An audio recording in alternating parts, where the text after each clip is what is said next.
Hello, BookTube. Becky, the better half of the Bookish Bryants, and I are involved in a long read-along that we're doing over the course of months of David Eddings' beloved fantasy series, The Belgariad, which is the original series is 5 books long, and we're reading it one book in that series per month until we're done with The Belgariad.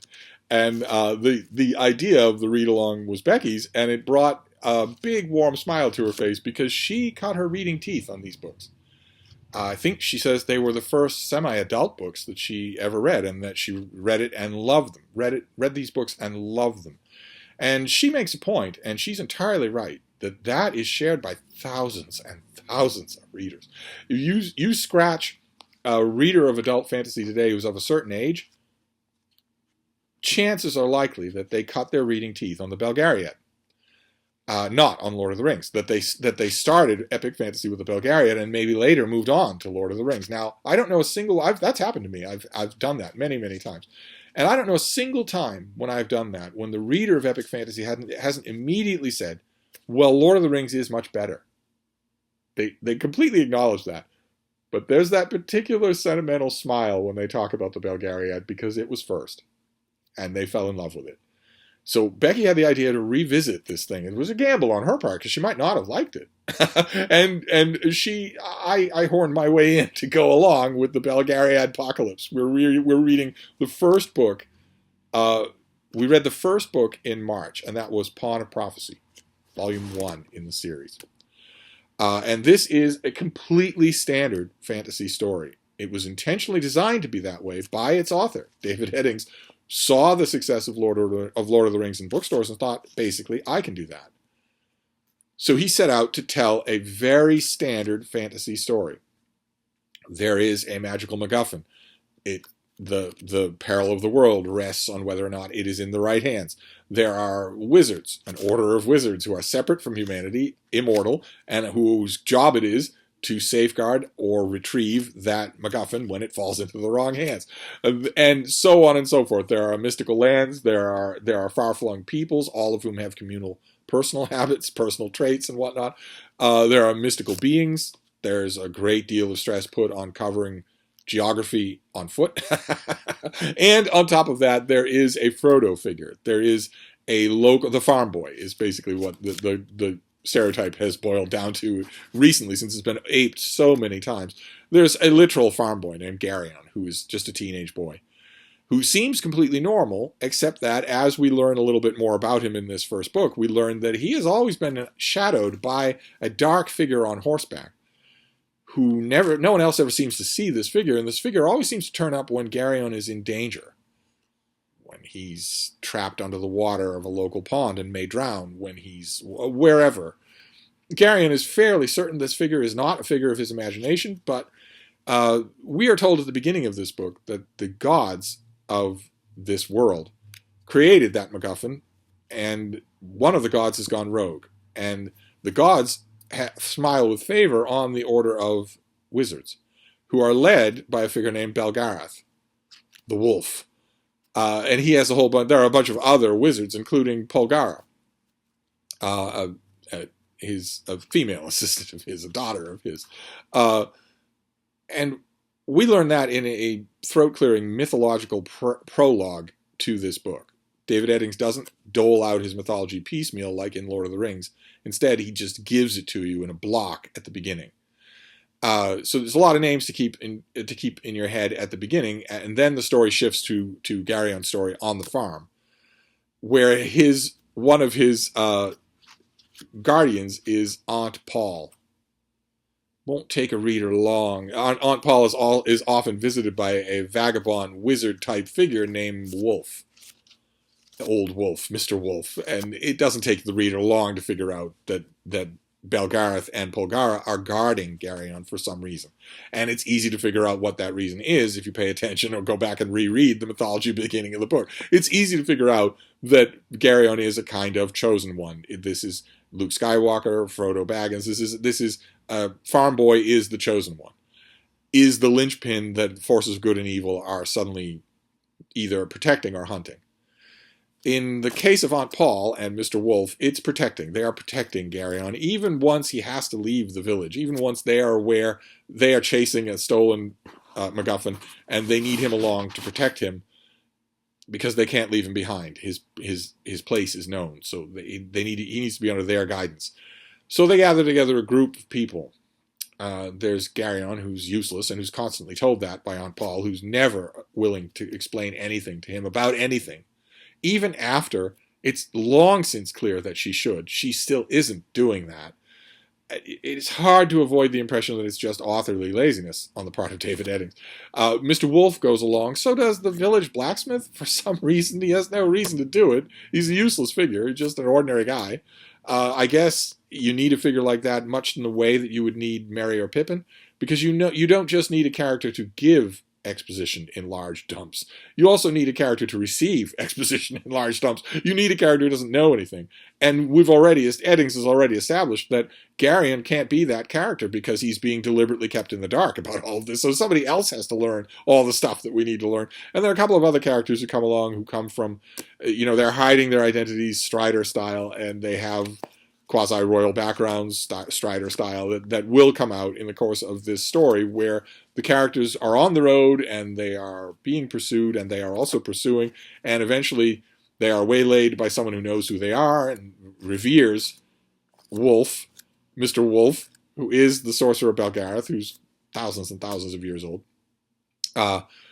Eventually they're waylaid by a figure who then sends them on a separate quest and ends them up in the kingdom home of one of the characters in their group that is quickly under warfare. It is quickly attacked by a neighboring kingdom. So that although Garyon never learns anything in the course of this book, he never learns the first thing. At the end of the book, he is still petulantly demanding that he be clued in to why his life is in danger, why he is so important, and still being stubbornly refused any of that information. But although that sounds static and frustrating, and although it is, there is a fairly good action climax to this novel, where an ancient, dilapidated royal stronghold is attacked and has to be fought off. The action isn't given nearly as much space as it should be given, considering how little else Eddings has given us to chew on in the course of this book.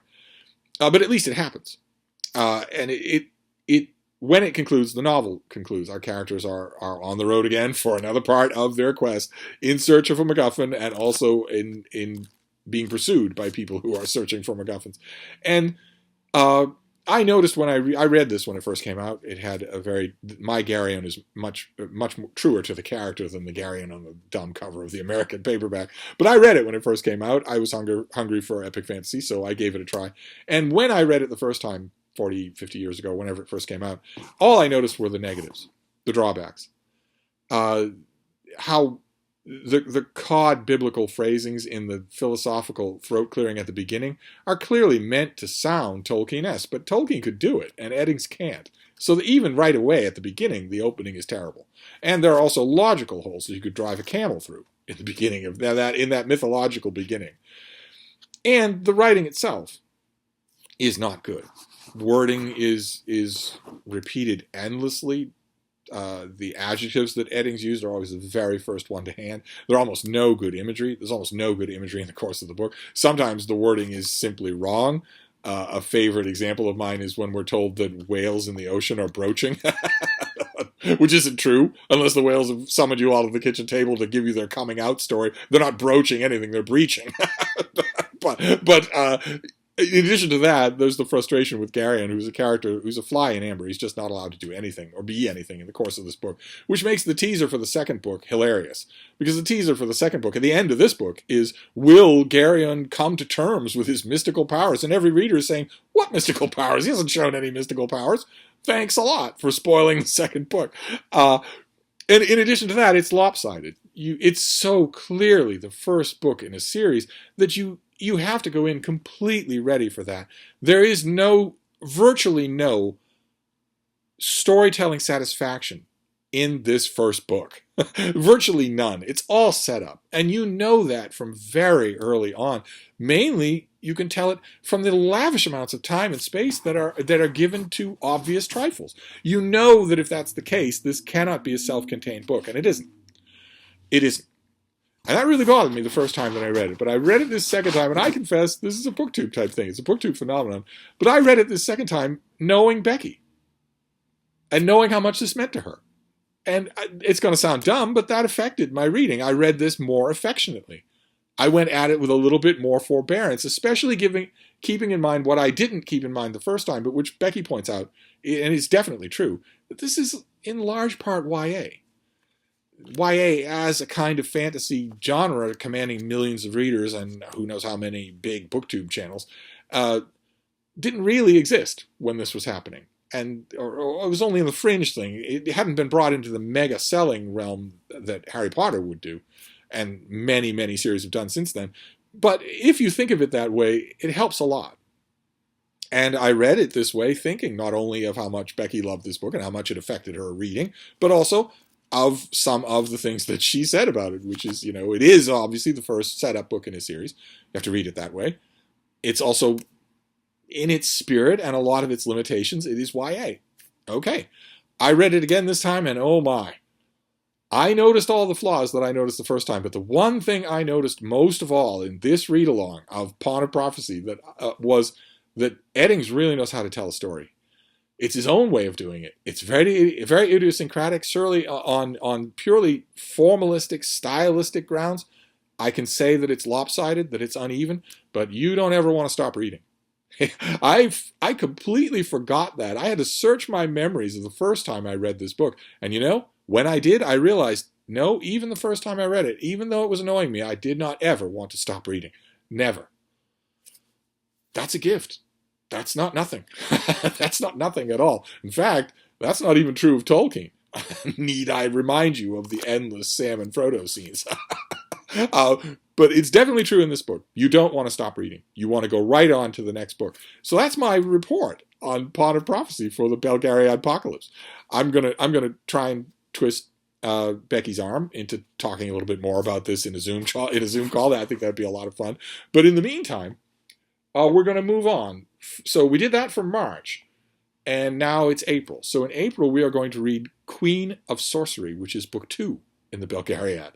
We're going to go on with the adventures of Garion, as you can see, has been hitting the weights. so in the second book, Garion, I presume, if I remember correctly, but we'll see, I'm going to try and read it with an open mind, learns a lot more. I'm assuming that, if I remember correctly, it's in book 2 that he starts to be told things, which he very annoyingly was not told in the first book. So we will get to learn a little bit more about him, and he will get to step more into the spotlight. I'm very happy that I am involved in this. I'm always happy to reclaim, so to speak, an older book or an older series. If not for the Belgariadpocalypse, and so by broader implication, if not for the Bookish Bryants and also BookTube just in general, I would probably never have revisited the Belgariad. And I enjoyed revisiting the Belgariad. So let that be a lesson to all of us, a lesson to me especially, into the wonder of what BookTube can do. If I didn't already like the Bookish Bryants, mostly for their adorable dog, I would not have even considered this. And now I did, and I'm glad I did. So I'll be moving on to Queen of Sorcery next time. And at the end of April, I will give you another book report. So I will see you then. Thank you, BookTube.